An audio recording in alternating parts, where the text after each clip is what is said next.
Hi, my singles. Good morning, good morning, good morning. Welcome to Free Spirit Radio. Oh, we are so glad to be on the Streaming International Broadcast Network. Free Spirit Radio. And this is your host, Apostle Tamar McIver. And for this next hour with our singles, we are going to be talking about what works. That's right, what works.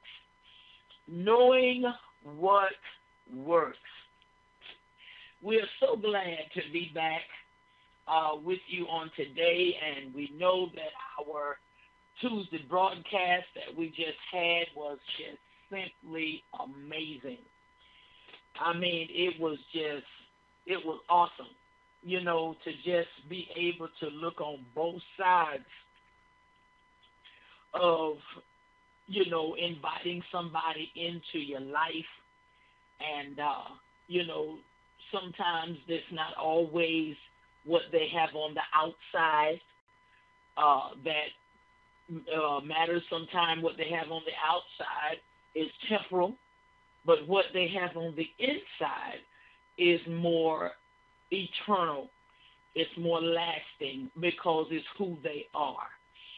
And I just want to close out this week because next week we're going to be talking about something that I just know is just such a blessing. Because as singles, you have this foundation of, that's what singleness is. It's the foundation for you to have consequences in the future like you want. And I know you're like, okay, she just spoke a whole lot of Spanish right there. You want to clear that up? I certainly do. What I'm saying to you is this. You are single before you are anything. Okay? You are single before you are anything. And mainly before you get into a relationship, you're single, whether that's an intimate relationship, a friendship relationship, a BFF relationship, parent-child relationship, a co-worker relationship, body of Christ relationship.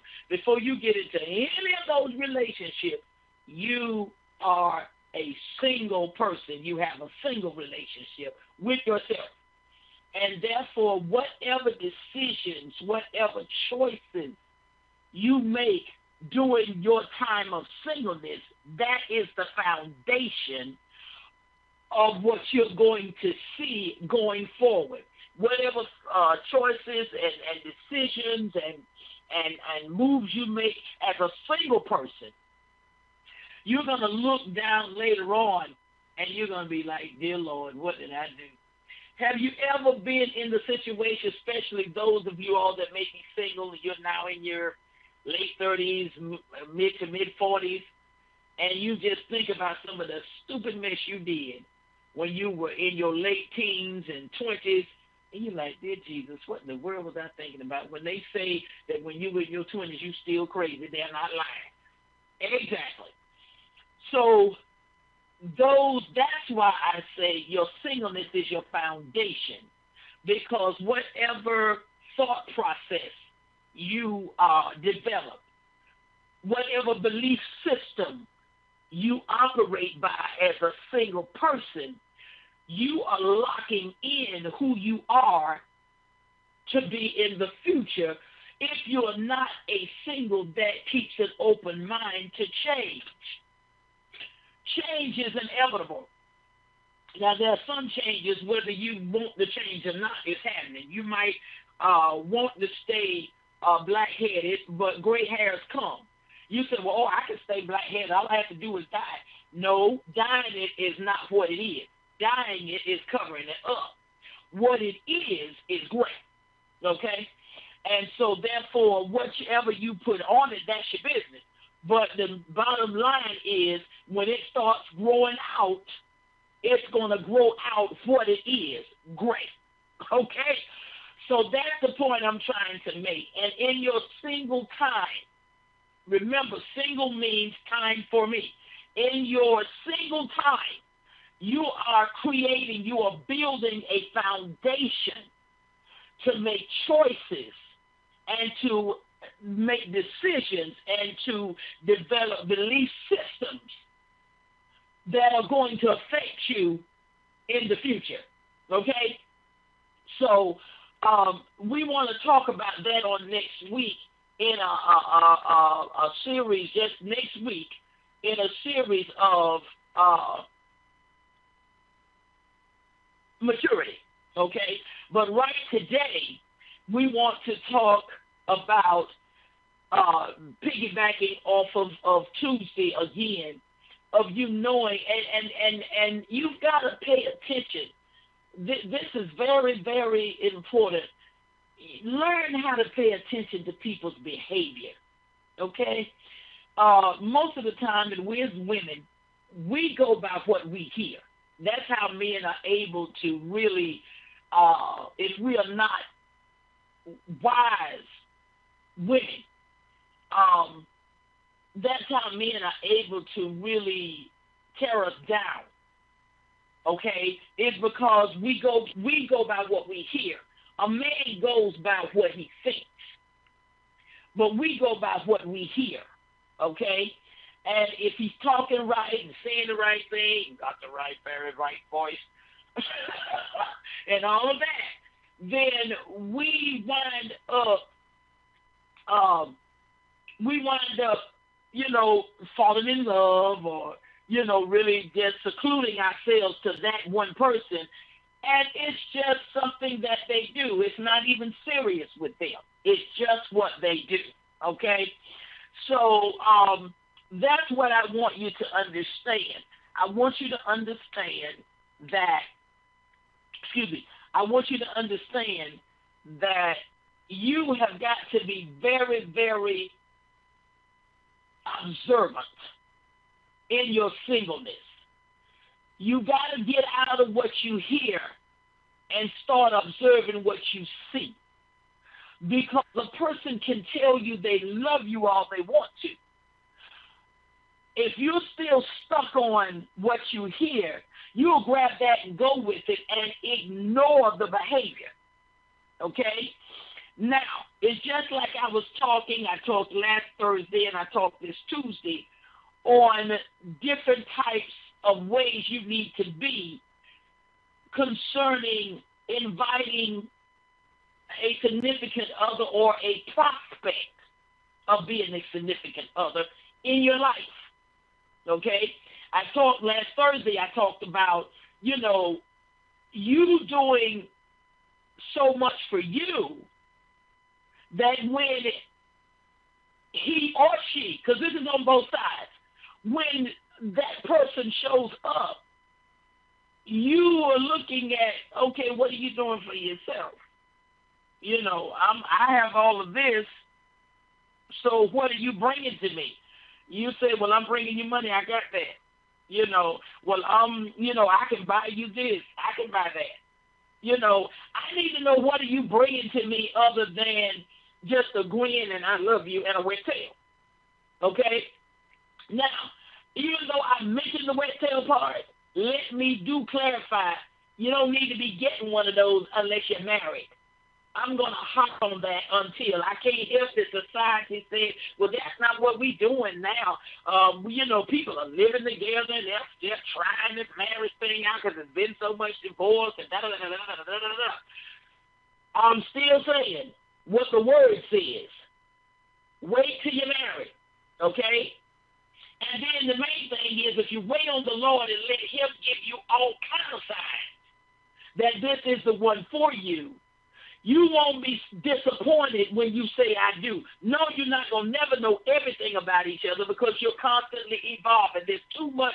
God blew himself into you. There's too much of him to try to learn to ever know all there is to know about who he is in somebody. Okay? But you will constantly spend your life discovering who he is in that person that you just said, I do too. All right?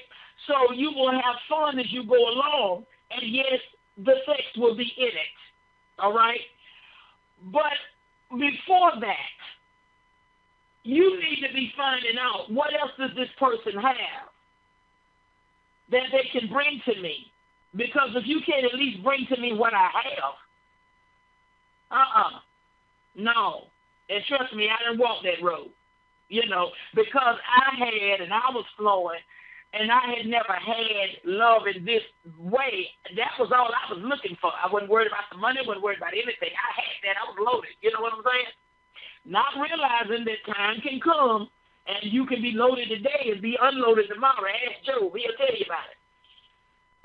But at the same time, that's what I was looking for, so that's all I got. All right? So that's why I can tell you, did it last? Nope. But that's why I can tell you, okay, about you need to know that the person that's coming into your life, and it's got what you have. Y'all can build something as you go along, but that if they do it, or the joke is, if they don't have what you at least have, don't even try that, okay? And ladies, because we to follow our man, the joker got to be going somewhere in order for you to follow. He can't be a pop car, okay? He just can't be a pop car. I'm sorry. You can't follow a pop car nowhere because it's not moving, okay? Now, with all of that said, I came back Tuesday, and I said to you, okay, on the flip side of that, there are people who are, potential wealthy, and they are really working, trying to make that moment happen in their life. They haven't given up. They're like Abraham Lincoln. And when I found out how many times he had tried and ran to be president of the United States and got rejected every time, I was like, dang, you really wanted that. But see, when a person really wants something, they don't give up. They don't stop. Abraham Lincoln had ran 17 times to be the president of the United States before he actually got it.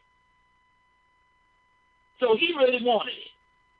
And he's the only one that I know of that has an actual monument sitting up in Washington where he is sitting there on his in his chair, as a memorial. The rest of them are kind of, in the mountain or whatever, their faces are etched, but Abe is actually sitting. I guess they say, anybody wanted to be president that bad? Yeah. Okay. So what I'm saying is this. What I'm saying to you is this. I came back Tuesday and I said, all right, you got to know how to see potential. You got to know how to see substance. You got to know that the person that may have been sent to enhance your life may not have anything on the outside. Okay? It may not have anything on the outside. It may have something on the inside that will change your life forever. You couldn't even imagine your life being the way it is. And they had nothing on the outside that you could see or that would maybe make you think that they had potential to change your life. All you saw was a liability. You didn't see an asset. But as you began to go along, you began to really observe them. You found out there's some substance there. You find out, oh my God, this person can go somewhere. They just kept having a bunch of bad breaks. They just need somebody that can help them to get where they're trying to get to. And in doing that, you don't turn away that person that just may have been sent to you. Okay? But with both of those things said, I want to end this today for this week, I want to end this today with watching the behavior.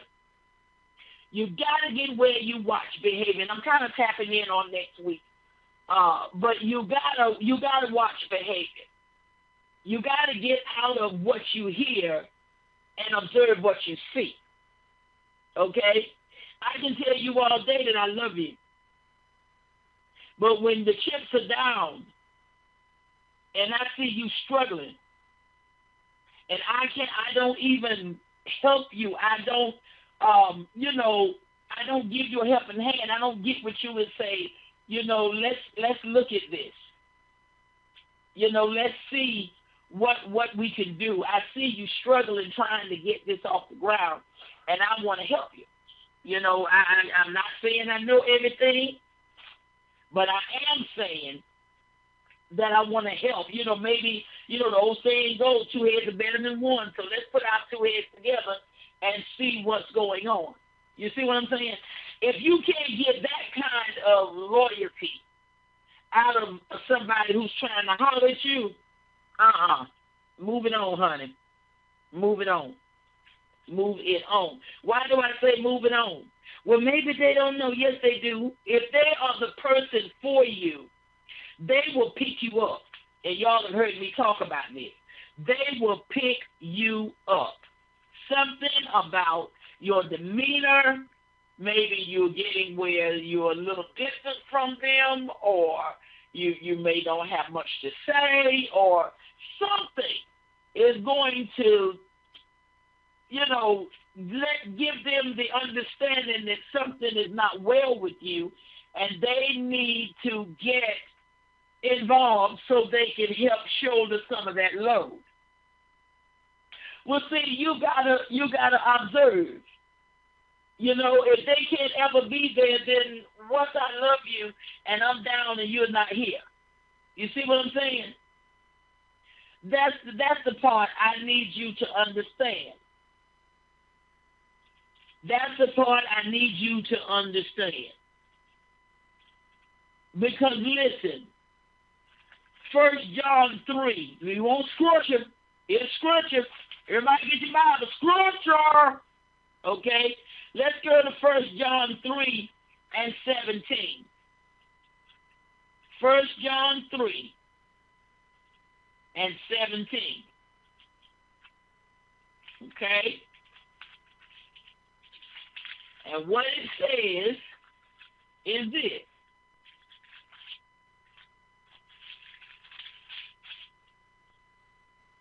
It says, but whoso has this world's good and sees his brother or sister, the man wrote the Bible, so they're going to write it in their word, his brother have need, and shutteth up his bowels of compassion from him, how dwelleth the love of God in him? Okay? Well, when Daddy blew himself in all of us and we became a living soul in Genesis, okay, he blew himself, which is love, in us. So all of us, whether we use that love or not, all of us have the love of the Father in us, okay? Now, like I said again, whether we use it or not, that's on us, but it is in there, all right? Okay, now, with that said, you are watching the behavior of somebody trying to holler at you. Singles, you're watching even down to a friendship, even down to a best friend friendship, okay? You got to watch the behavior. If somebody always hollers about we best friends, but they're taking more than they're giving, whether that's internally or externally, you see what I'm saying? Then you need to say, no, that's not going to fit. See, you got to know what fits, and that was what I was talking about, I think it was the last Tuesday, I was talking about you got to know what fits. You got to know you well enough to know what fits you in any category, whether that's intimate relationships, best friends, just plain friendships. It doesn't matter. You got to know what fits you, because you can't just welcome everything in your space, honey. You can't do that. Don't mean you don't like people. Don't mean you don't love. Don't mean none of that. What it means is that you have got to understand that you got to know you well enough to know what fits you. Now, if you don't know what fits you, then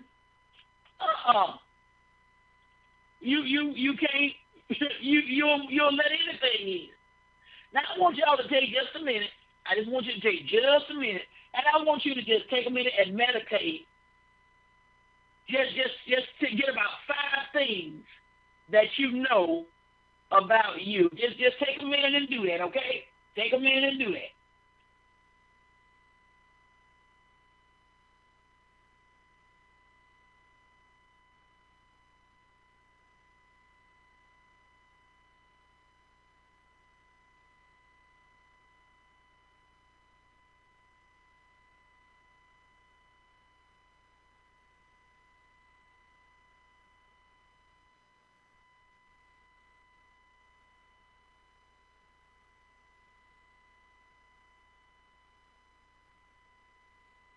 Okay, you got your 5 things?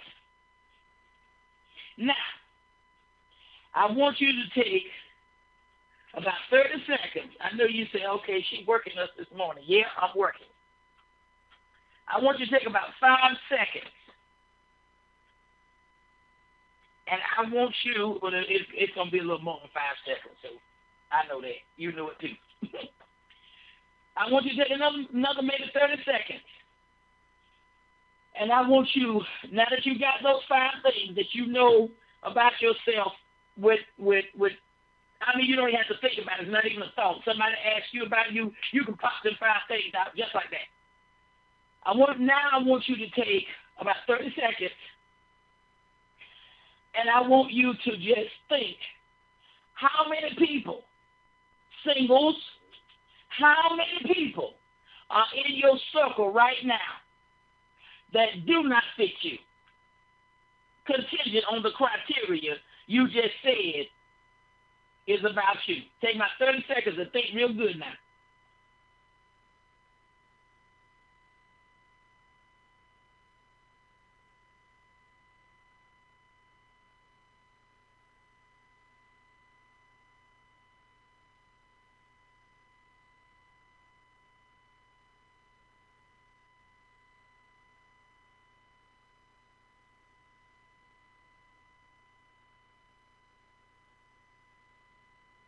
Okay. Now, even though I can't see you, I just got to believe that you just had an aha moment. I just got to believe you just had an aha moment. I got to believe that when you looked at those 5 things and thought about the people that you have allowed in your inner circle, and you think about some of them you've really had a lot of problems out of, when you looked at that list, it just hit you. Oh, they don't fit. No, they don't. They don't fit. They don't fit your inner circle. Now, they may fit as an associate or an acquaintance, rather.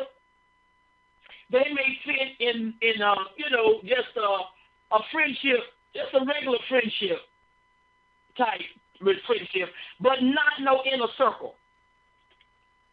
They don't fit that. You've been trying to deal with it, but every time you leave them, you're just, oh God, you're just in some kind of way. And you're like, Jesus, why is it every time around these folks, it's either drama or it's negativity or it's just something all the time. Well, now you know. You had looked at who you are. You just looked at, oh, they want to be my friend, fine. Oh, I'm okay, let's go. Then you get them in your circle, and let's say you got 8 folk in your circle, okay? And 6 of them, I mean, when y'all get together, oh my Lord, it is just an amazing time. But then there's 2 of them. If they are alone, it's something just you can't get the harmony going. You know, if we're saying something positive, they're coming up, yeah, but so and so. You see what I'm saying? So you wind up not getting it together. And every time you go home, you're like, Jesus, what is it? And you and the other 6, y'all are just talking because you're trying to figure it out. What is it with these 2?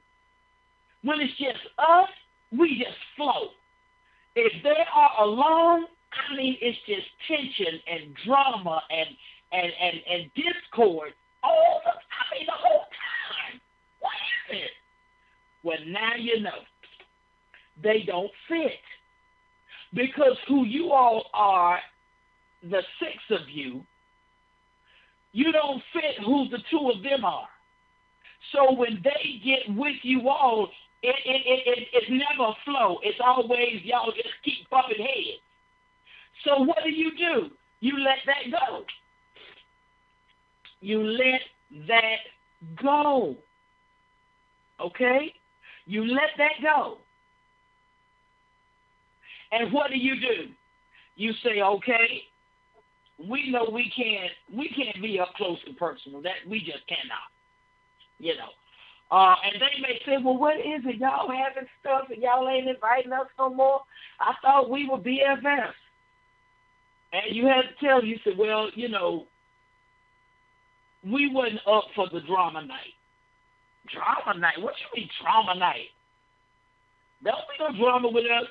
When you hear somebody say that have been nothing but drama, you must come to the understanding that they've been with themselves so long that who they are as drama is normal. They don't even see it as a problem because they've been like that all their life and it's just normal to them. It's not normal to you, but it's normal to them. And you just have to tell them, say, well, when the 6 of us get together, we just flow. I mean, there's no discord, there's no drama. Whatever one want to do, we all want to do. It don't make no difference who call it this time. We just flow. But when y'all are with us, it's negativity, it's discord, and it's drama. And we can't do it no more. We can't do it anymore. And you just have to let them know. We'd rather be the 6 of us and flow than to be the 8 of us and have to fight. When we get home, we're so tired and drained until all we can do is go to bed because we've had to sit and fight with negativity, discord, and drama. That's not what we go out for. That's not what we set up times to be with each other, to go out and enjoy and have a good time. But that's not what we come out for. And y'all start off good, but before the night's over, it's a hot mess. That's not what we know. You see? Now, I went through all of that in a friendship part because you have got to be that way in every single area of your life. You have got to be determined that you got to have a flow. And if you don't create that belief system in your single time, it's going to be kind of difficult to create it when you get with someone.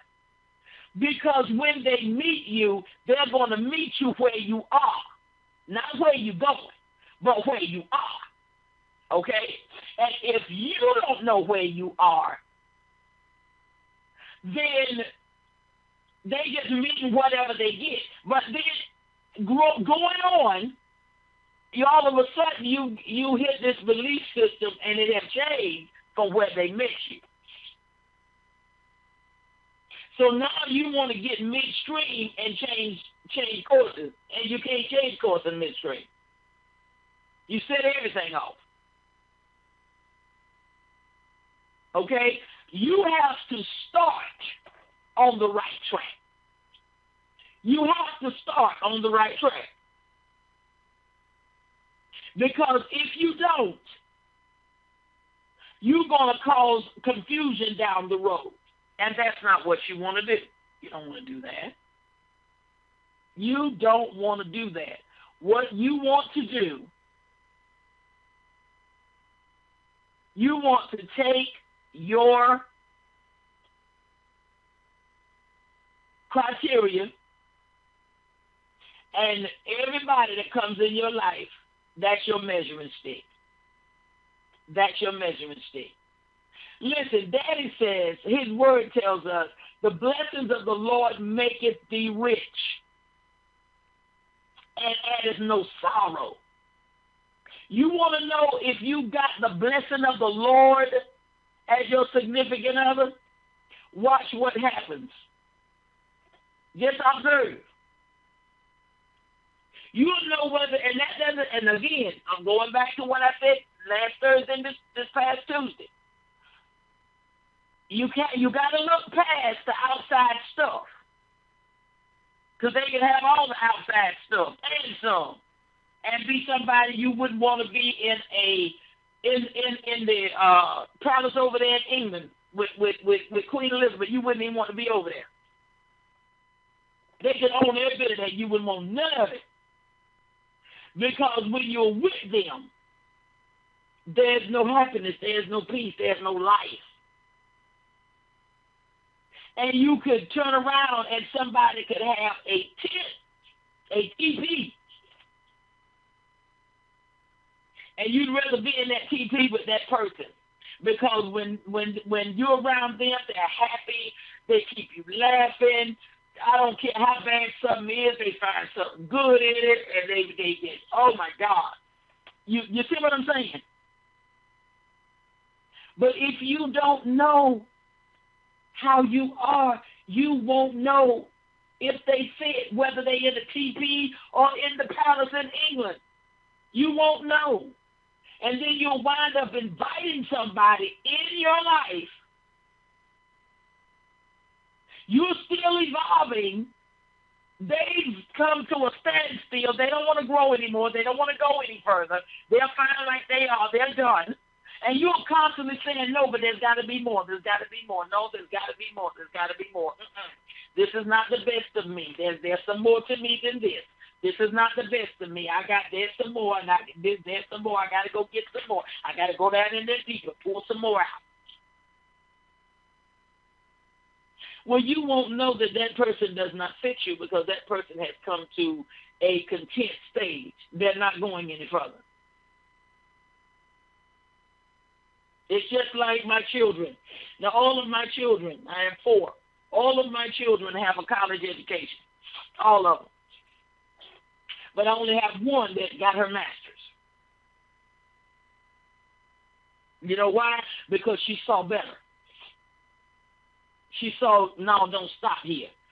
Because a bachelor's is going to be almost like an associate after a while. You're going to have a master's just to be considered.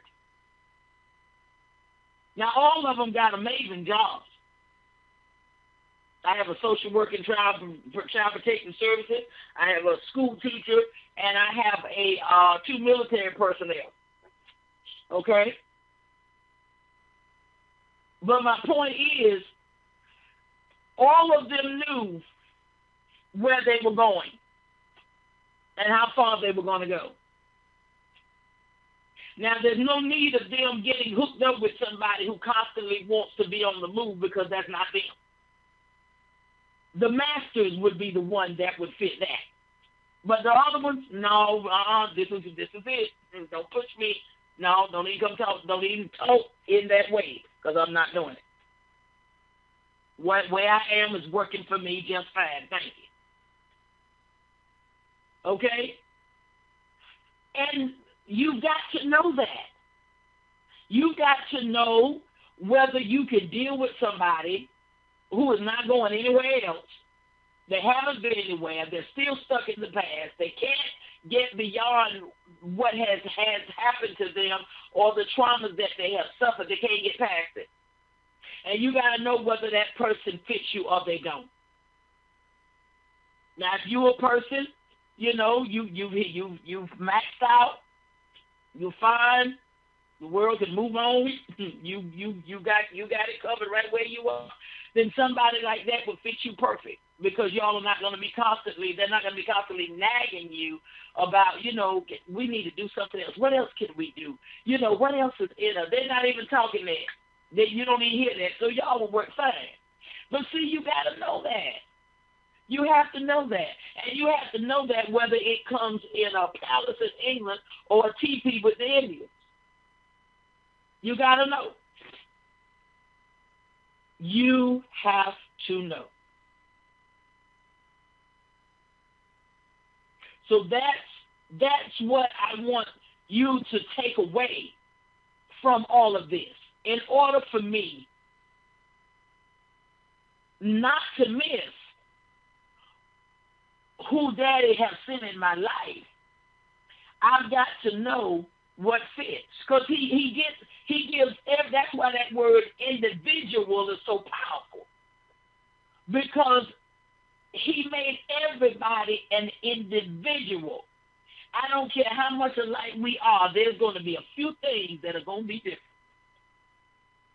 We could be alike 99.9%, but that other 1%, we not alike there. And we got to know that 1% won't tear us apart. Okay? But if I don't know me, if I haven't spent time learning me, I can't detect whether I need the one with the palace over in England or whether I need the TP Indian. I don't know. I just settle for whatever because, oh, well, they love me, they want to be around me, they want to spend time with me. So, yeah, honey, you cannot exchange whatever for your time that you are not going to get back. If I had known that, going all the way back to the age of 18, if I had known that, I promise you, I probably wouldn't even be talking to you today. Because my life would be so different. Okay? But because it went the other way, because I did not know, I had not observed me. I was so busy observing everybody else and promoting everybody else and supporting everybody else. But I missed giving all that to me. Then I wound up taking detours that was not necessary. And it has cost me because all of that time, thank God Daddy said that he is going to restore the years. Thank God for that. He's going to restore the years that the cankerworm had eaten. I thank him. Joel 2:28, I believe it is. He's going to restore the years that the cankerworm have eaten. You understand me? Because if he wasn't a restorer of the years, and if he wasn't one who redeems our life from destruction, oh my God, some of us would just lose it. But that is our hope, that Daddy redeems our life from destruction. You see what I'm saying? So that's what I want you to understand. I want you to take away that I need to consistently do me. Consistently make sure that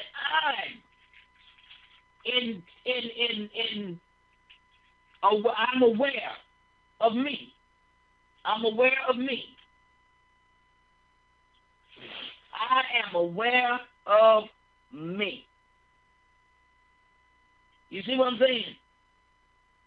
Because when you're not aware of you, then you cannot make right decisions. You can't make them. You'll want to make them, but you can't make them.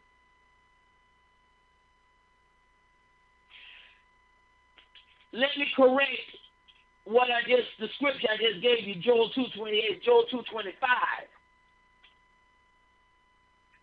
Joel 2:25. And I will restore to you the years that the locust hath eaten, the cankerworm, and the caterpillar, and the palmer worm, my great army, which I sent among you. Joel 2:28 is about him pouring out his spirit upon all flesh. And as much as I have said it, I should have remembered that one real good. But every now and then, you pull out the wrong rabbit out the hat. Okay? But now we got the right rabbit. But you understand, if it wasn't for that, and if it wasn't for knowing that he will redeem your life from destruction, all of this crazy stuff that we've done, these choices we've made, it would be a hot mess. We'd be guilty. You talking about depressed. Good Lord. If I didn't have the hope that Daddy was going to do for me what he intended to do for me before I was ever born, despite all the mess-ups and screw-ups and wrong choices and bad choices, the bad decisions that I made, I would be in the crazy house by now. But because I have that hope, come on here, singles, because some of y'all out there, you be like, well, see, I would agree with you, Doc, but you don't know how bad I messed up. I don't even think I have a chance of having that kind of life. Yes, you do. That's the joy. That's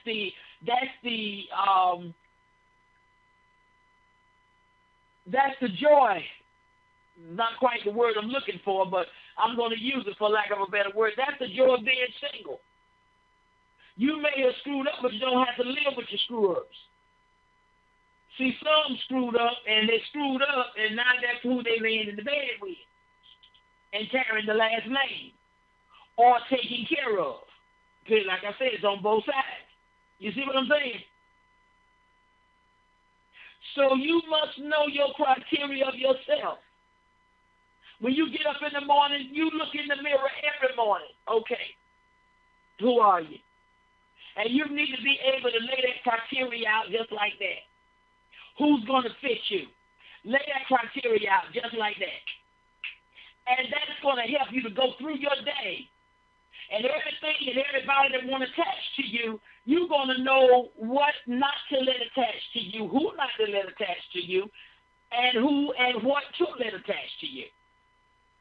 Because you're going to have that list. And you be like, no, that's not going to fit. That's not going to fit. No.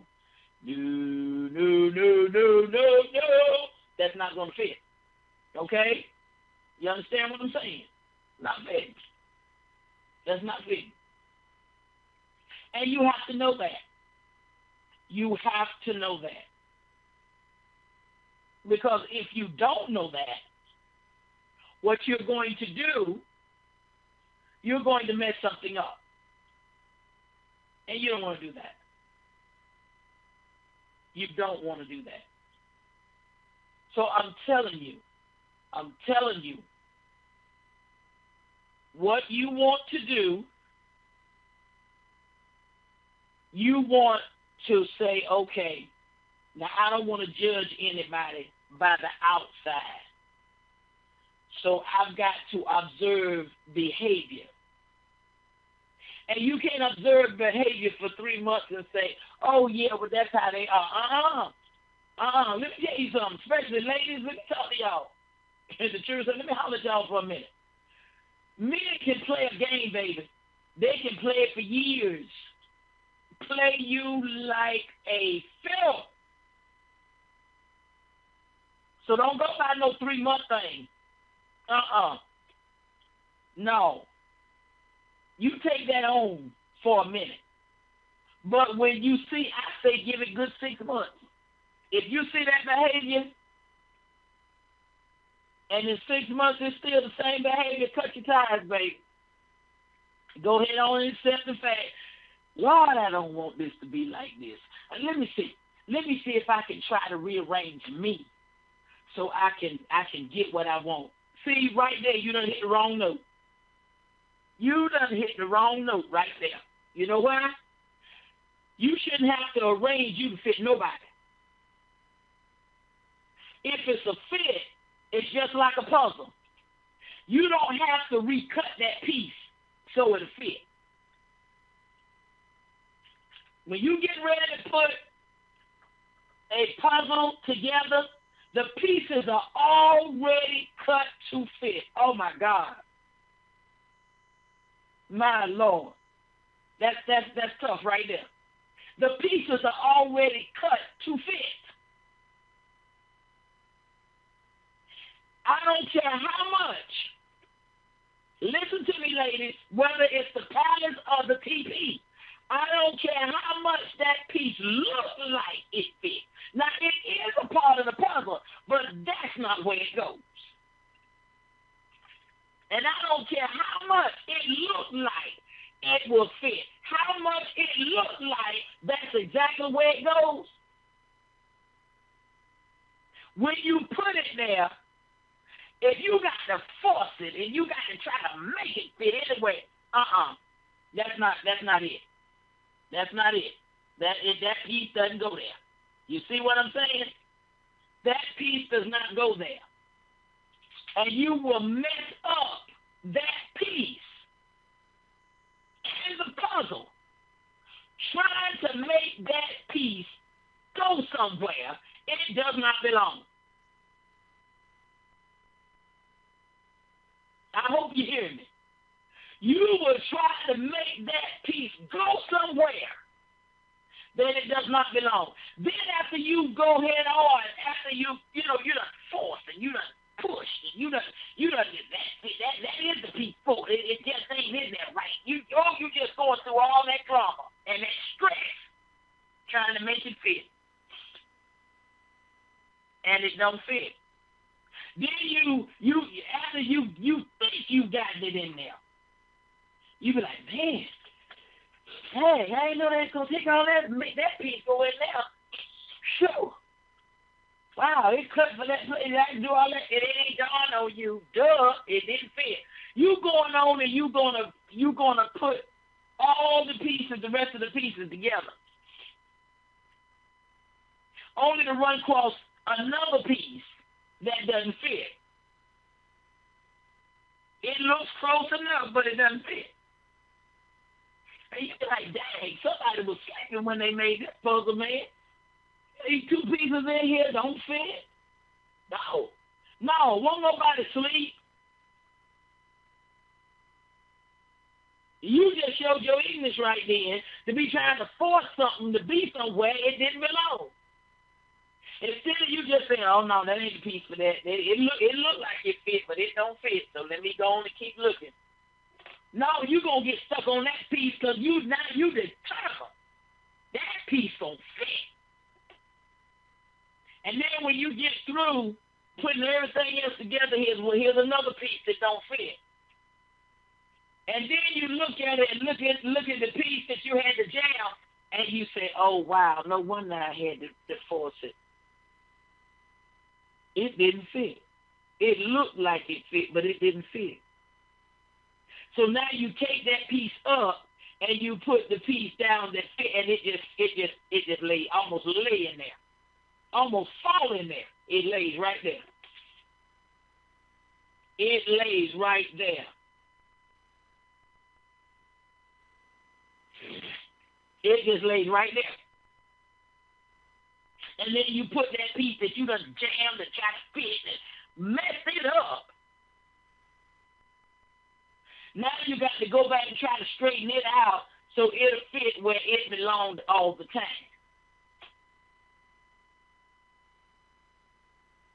You see what I'm saying?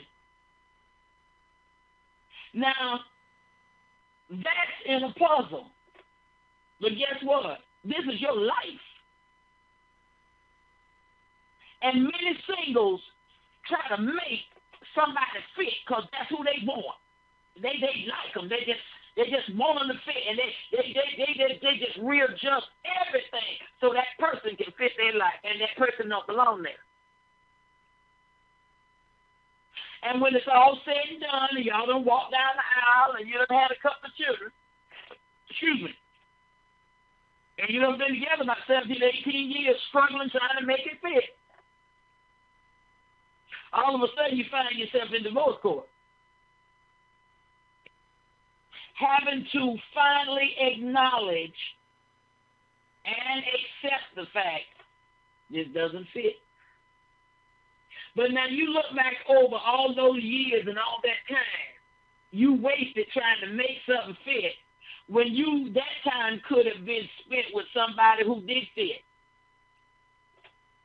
See, I'm to the point in my life, no, I'm not going through nothing. No. The blessings of the Lord maketh me rich, and addeth no sorrow. I'm not getting ready to I done had those days where I forced it. It is going to fit, and all it needs me to do is just keep loving it, and just keep right on it. After a while, it's and it never did. I've lost. I'm not even going to tell you how many years that I can't recover those years. Only Daddy can, but and when he recovers them, he's not going to recover them by sending me back to 18 and have me to walk up here again with a different picture. No.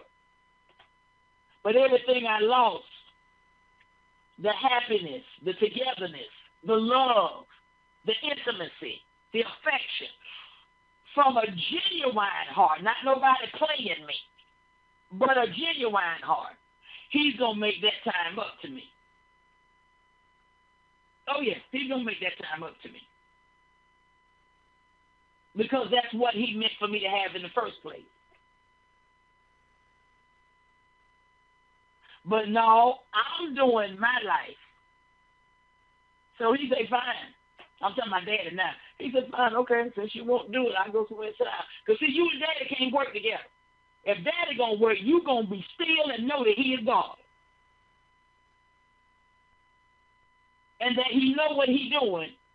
He made you, and he know what fits you. You don't even know what fits you. But he knows. But if you'll be still and let him work, you'll find out what fits you. Because he'll start showing you who you are, and then he'll give you that wisdom and that discernment to say, And don't get carried away because it looked like it fit. Go back to the jigsaw puzzle piece. It looked like it fit, but when you got ready to put it down in that space, you had to cram and push it and fit and all of that. And you messed the piece up trying to make it be somewhere it did not belong. You messed it up. Now that was a puzzle piece, so you could straighten that piece out and then put it where it belongs. But see, we talking about your life now. You don't get to straighten people out. You can't straighten nobody out. Hear me. I went old school right then. You can't straighten nobody out. I live now in the words of Maya, the late Maya Angelou. When a person tells you or shows you, I said this, I believe it was Tuesday, who they are, believe them. You can't make them change. But what you can do, what you can do. What is that? You can let them know that we do not fit and we're not getting ready to waste each other's time trying to make each other fit. Because when it's all said and done, who we really are is still going to pop out and it's not going to fit.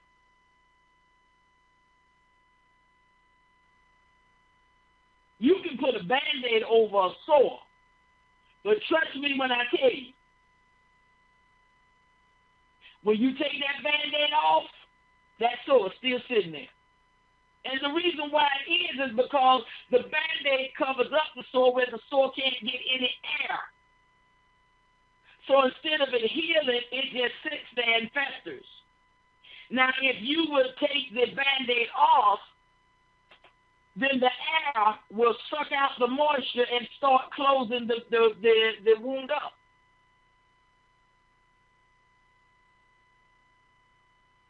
What am I saying? Come back Tuesday and you'll find out, because that's up in there. That's what we're going to be talking about on next week.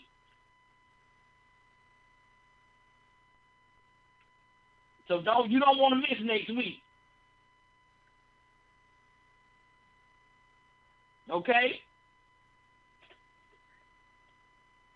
But listen, whether TP or the England Palace,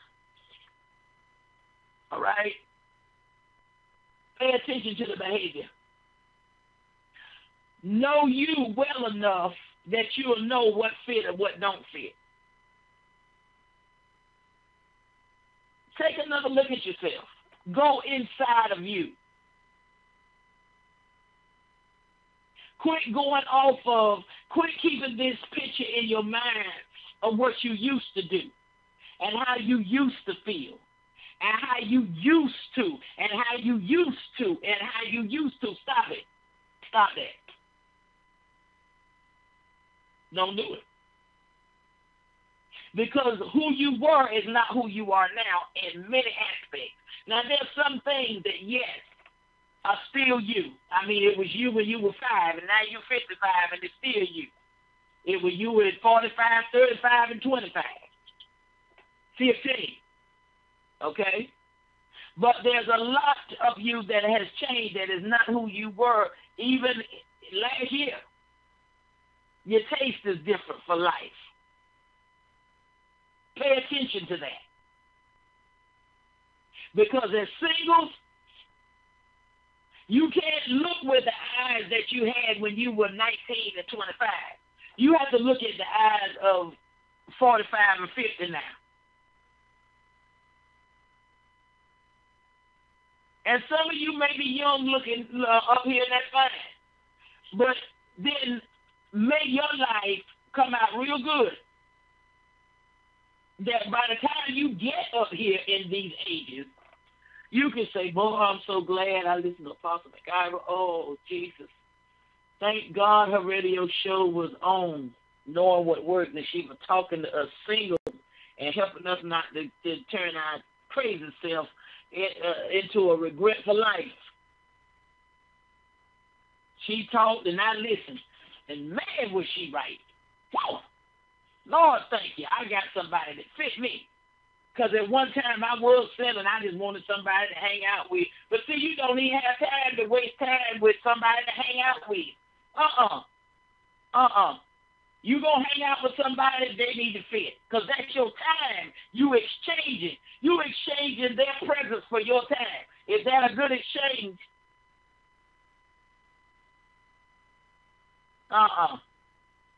No, you ain't got time for that.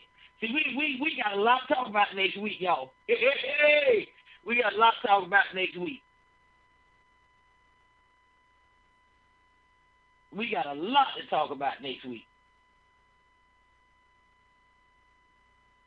So I want you all to come back, be with me next week. Because I'm telling you, next week, oh, my. That's all I can say. And for you saved folk, I need y'all to stop running around the sanctuary and shut them aside a minute and sit down and listen. Okay? I need y'all to do that. You singles in the kingdom, I need you to get on here and listen. I want everybody to come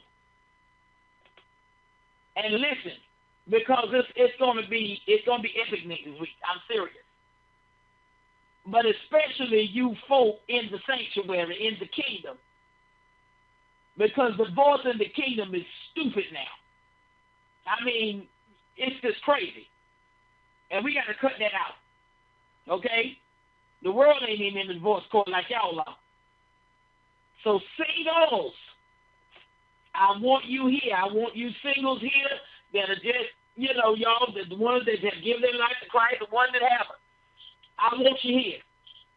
I want you here. I'm serious. I want you here. Okay? So next Tuesday, 9 o'clock, let's make this happen. All right? Listen, I love you all. Thank you for spending this week with me.